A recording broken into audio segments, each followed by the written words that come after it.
Cruise lines taking a second look at Grand Bahama. The Minister of National Security outlining additional crime-fighting measures, and BUT says no major issues so far this school term. The Bahamas Tonight Northern Edition starts now.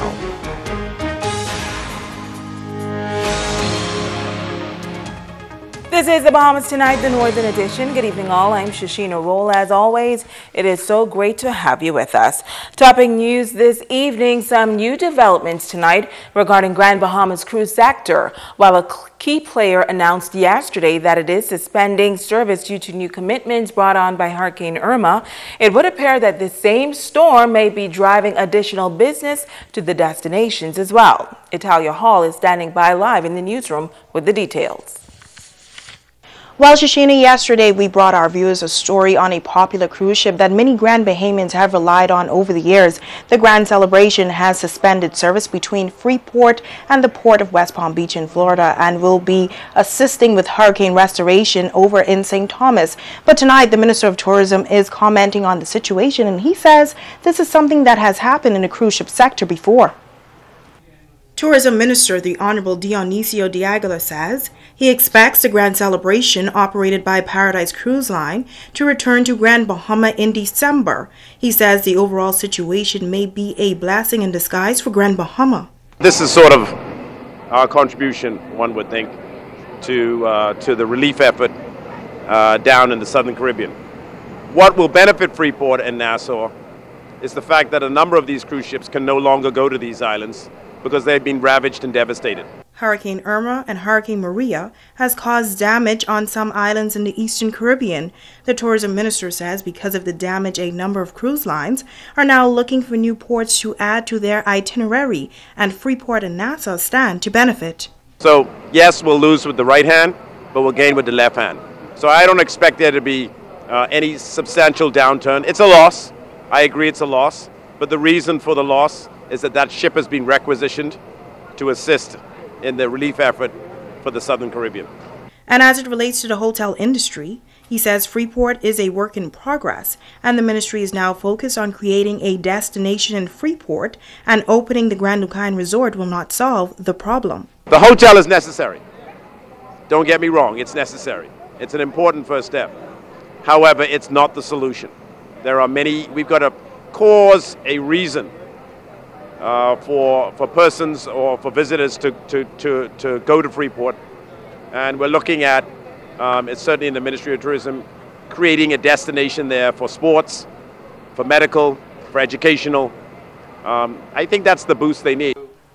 Now, the minister was also asked about the state of the Lighthouse Point, which is a part of the Grand Lucayan Resort, and he says the Prime Minister will speak to that situation. However, he also told us that he's been reliably informed that the Grand Lucayan Resort will not close their doors anytime soon. Reporting live in the newsroom for ZNS Network News, I'm Italia Hall. Now to news from Parliament, where the Minister of National Security gave an update on the crime situation in the country. The minister says there is no quick fix to the problem. However, he tackled the issue of bail and whether or not the electronic monitoring system is working.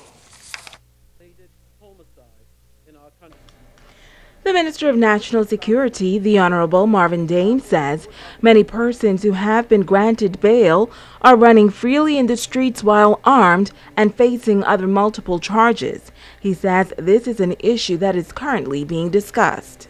My ministry has been in active discussions with the Office of the Attorney General to explore avenues to ensure that persons charged with multiple similar offenses committed over time remain incarcerated to the time of their trial without bail. He adds that the electronic monitoring system is costing the taxpayers an exorbitant amount of money with no value for result. Of confusion and poor execution, and in some cases interference. Let me explain why. We pay millions of dollars annually to monitor suspects. Latest figures show that 268 offenders are being electronically monitored for a number of offenses, including 70 for murders, 18 for attempted murders, 103 for armed robberies, and 59 for firearm offenses. Since November 2016, 13 persons have been murdered while being monitored, and 1 person has been charged with murder while being monitored. We believe that one of the contributing factors is that we are placing these devices on some of the most serious offenders, which was not the original purpose. The minister says he has met and discussed these issues with the executive command of the Royal Bahamas Police Force, and his ministry is already exploring other forms of technology that can be useful in the fight against crime, including gunshot detection, facial recognition, body cameras for police officers, license plate software, and other technology, including the use of drones. We will also be maximizing the use of social media as a means of broadening law enforcement community outreach, as well as to aid in crime prevention, detection of crime, and the apprehension of offenders. Another important step focuses on dismantling the illicit drug trade, which is one of the underlying drivers of crime and violence in our community. We are fighting the war on drugs from several fronts, including interdiction, shutting down drug houses, prosecuting drug peddlers, drug prevention and treatment. In other news, a hurricane warning has been issued for islands in the southeast Bahamas as they could be impacted by Hurricane Maria by the end of the week. Last night, the Prime Minister addressed the nation on critical issues ahead of the impending storm. Sabrina Brown reports.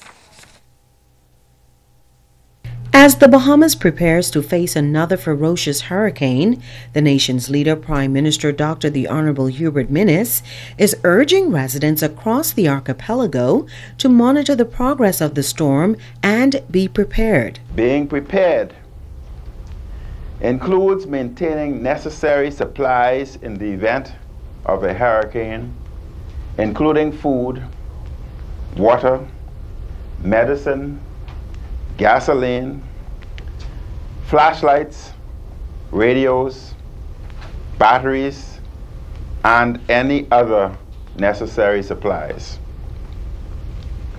We should all be prepared to secure our homes and businesses if necessary. As residents stock up on the necessary hurricane supplies, the Prime Minister is also concerned about price gouging. He warns that merchants who take advantage of consumers during these vulnerable times will face the full brunt of the law. The Commission will report any suspected violation to the Office of the Attorney General, which has, in consultation with the Director of Public Prosecutions and the Royal Bahamas Police Force, committed to aggressively investigate any information which might indicate any of the elements of what is termed price gouging, and to act accordingly should such evidence be found. Prime Minister Minnis acknowledges the importance of public-private sector partnerships during the hurricane season. We owe a tremendous debt of gratitude to the many public officers and officials at non-profit institutions who have been on alert during this especially ferocious hurricane season. The 2017 Atlantic hurricane season has been active so far. The Bahamas is now facing the threat of a second major storm within 2 weeks. But the nation's chief is encouraging residents to remain calm and look to a higher power. Amidst the anxiety and weariness, let us continue to pray for patience and to be people of goodwill. Continue to go about your daily routines and try to find healthy ways of relieving stress. Let us try to be patient with each other in the spirit of understanding, generosity, and community. Proverbs chapter 13, verse 40 reminds us, a heart of peace gives life to the body. Let us continue to pray for peace. Sabrina Brown, ZNS Network News. Now, while Hurricane Maria is still far away from the northern Bahamas, the major storm is expected to impact marine conditions over the next several days. Tonight, Basra's chairman is advising boaters to be vigilant and take measures to secure their craft. Megan Shepard has this report.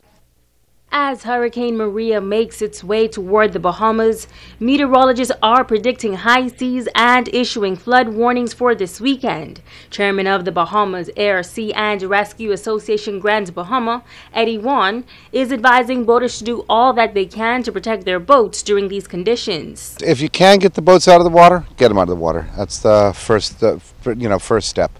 If you cannot get them out of the water, have no way of getting them out of the water, obviously secure. You want to keep them somewhat away from the docks because your tide's coming up and then kind of push you right on it. Corner lines and always, 2 lines on each. 2 lines on each, the spring lines, bow and sterns, because we don't know. Just with Irma, the little bit of wind that we did have here, my personal boat and the Basra boat, we secured them very well with about 6 lines on each. And even those were bouncing around a little bit because you get the spring tide and then you get the surge and she comes up. She'll go on top of the dock and real quick. Juan is also reminding boaters to ensure that their batteries are sufficiently charged as they will be working overtime. If you think they're fully charged, put another charge on them. Make sure your batteries are fully charged for your pumps. You got to have your bilge pumps, and there's a good chance that they will be working overtime to keep the water out of the boat. So make sure that your batteries are up. Do not go out in the storm, obviously, to go check them. But once you have an all clear and you can get out of your house safely and get to your boats to go check them, then go ahead and check them. And think about maybe recharging your batteries in because there's a good chance it might be a little low. Juan is emphasizing the importance of remaining safe and using common sense during adverse weather. He is also reaching out to residents on the island to be a part of this life-saving association. We're in need and search of a boatsman to head up the search and rescue, be the director of search and rescue. Right now, I guess it's going to fall on my shoulders until we can find someone who can take over and kind of head it up for us. We have 2 phone numbers, 359-4888 and 727-4888.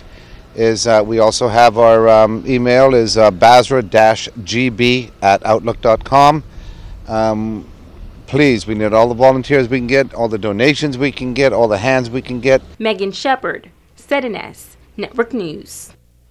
In news from the crime beat, the Immigration Department taking 10 illegal Haitian migrants into custody yesterday. Officers conducted inquiries and visited various construction sites in search of persons gainfully employed while in the country illegally. 6 of the men were taken into custody at various construction sites, while the remaining 4 males were arrested in a private dwelling home following a tip from the public. The majority of the migrants claimed that they recently arrived from Haiti on board a Haitian sloop. They were all taken to immigration headquarters to be processed. They will be flown to the capital to be detained at the detention center to await repatriation to Haiti. Stay with us. The Bahamas Tonight, the Northern Edition continues in just a moment.